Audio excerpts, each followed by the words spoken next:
Assalamualaikum warahmatullahi wabarakatuh.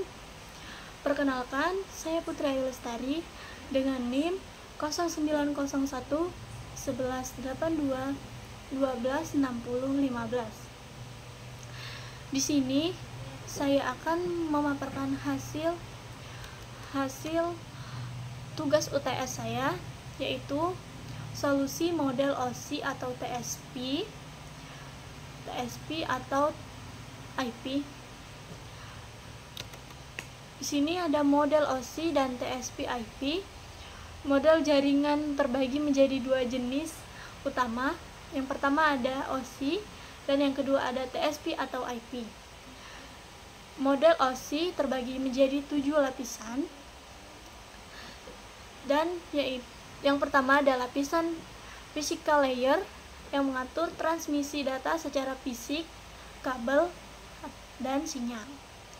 Dan lapisan yang kedua yaitu data link layer, yaitu menangani komunikasi antar perangkat dalam jaringan lokal, NIC atau switch. Dan yang ketiga ada lapisan network layer, yaitu mengelola pengelamatan dan perutean data atau IP. Dan yang keempat ada lapisan transport layer, yaitu memastikan data dikirim dengan andal TSP atau cepat UDP. Dan yang kelima ada lapisan session layer, yaitu menjaga koneksi antar aplikasi tetap aktif. Dan yang keenam ada lapisan presentation layer, mengonversi format data, enkripsi, dan konversi. Dan yang terakhir ada lapisan application layer, yaitu interaksi langsung dengan pengguna, HTTP, VTP, SMTP. Dan selanjutnya ada model TSP atau IP. Model TSP atau IP di sini terbagi menjadi 4 lapisan, yaitu lapisan pertama yaitu network access, yang dimana gabungan fisikal dan data link OSL. Dan yang kedua ada internet, sama dengan network layer OSI, pengalamatan IP. Yang ketiga ada transport, yaitu sama dengan transport layer OSI, TSP atau UDP. Dan yang keempat ada lapisan application, yaitu gabungan session presentation dan application OSI. Selanjutnya di sini ada cara memastikan komunikasi yang efektif. Yang pertama yaitu gunakan TSP untuk komunikasi andal, UDP untuk kecepatan tinggi. Dan yang kedua ada terapkan QoS, yaitu Quality of Service, agar data penting diprioritaskan. Dan yang ketiga ada optimalkan routing dan subnetting agar data sampai lebih efisien.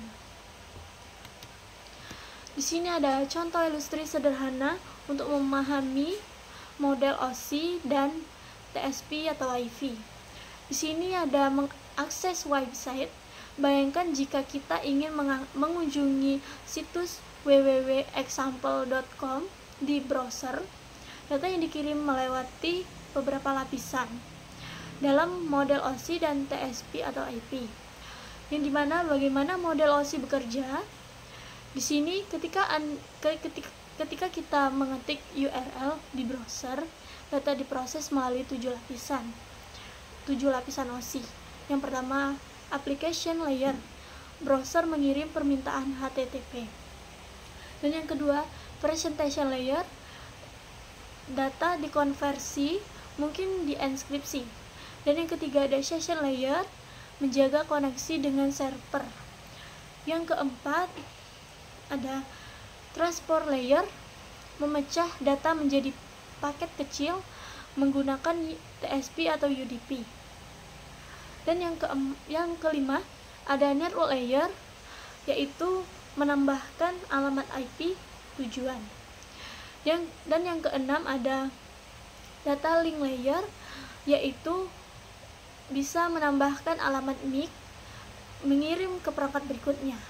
Dan yang terakhir yaitu physical layer, di mana data dikirim sebagai sinyal listrik, gelombang radio, atau cahaya. Di sini bagaimana model TSP atau IP bekerja? Model TSP atau IP lebih sederhana, hanya terdiri dari 4 lapisan. Yang pertama ada lapisan application, yaitu gabungan lapisan 7, 6, 5 OSI. Dan yang kedua ada transport, sama dengan transport OSI, mengatur TSP atau UDP.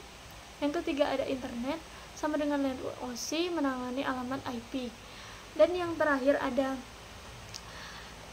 lapisan network access, yaitu gabungan fisikal dan data link OSI.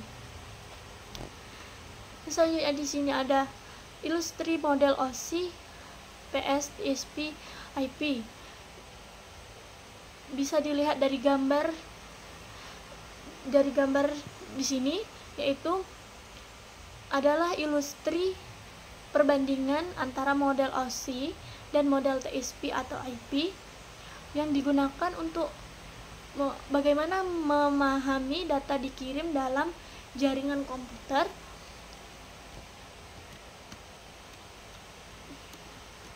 Dan di sini ada gambar pada model OSI yang sebelah kiri, yaitu memiliki 7 lapisan, mulai dari physical lapisan terendah hingga application lapisan tertinggi. Di setiap lapisan memiliki fungsi tertentu seperti menangani komunikasi fisik, physical layer, alamat NIC atau data layer, routing IP atau network layer, hingga interaksi pengguna application atau application layer. Model ini digunakan sebagai referensi untuk memahami komunikasi jaringan secara konseptual dan memberikan pemisahan tugas yang jelas antar lapisan agar lebih mudah dalam analisis serta pengembangan teknologi jaringan. Di sini meskipun tidak digunakan secara langsung dalam implementasi jaringan modern,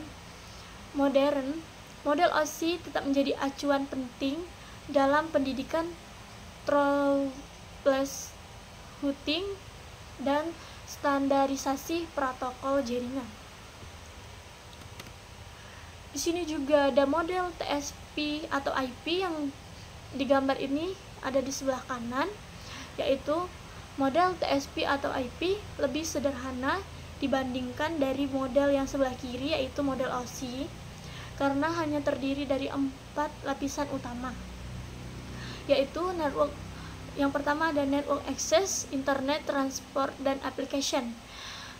Dalam 4 model tersebut digabungkan seperti session, presentation, dan application yang disatukan menjadi application layer dalam model TSP atau IP.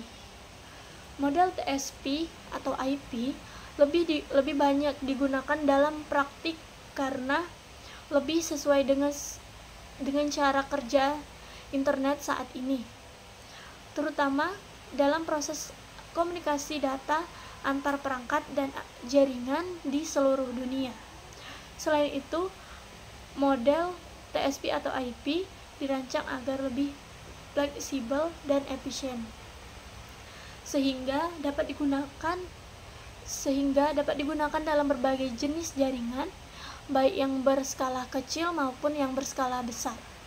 Dengan arsitektur yang lebih sederhana, model ini juga memudahkan untuk mengimplementasikan dan pengelolaan jaringannya, menjadikannya sebagai standar utama dalam teknologi internet modern. Di sini ada kesimpulan, yaitu dari model OSI digunakan sebagai referensi konseptual yang lebih rinci untuk memahami bagaimana komunikasi jaringan bekerja secara bertahap. Sedangkan model TSP atau IP lebih sederhana dan langsung diterapkan dalam jaringan nyata.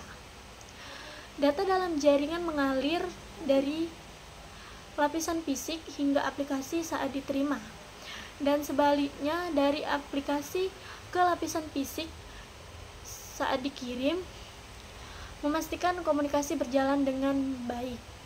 Meskipun lebih sederhana, model TSP atau IP tetap mempertahankan fungsi penting seperti pengalamatan IP, pengiriman data, dan komunikasi antar aplikasi, sehingga lebih efisien dan banyak digunakan dalam implementasi jaringan modern.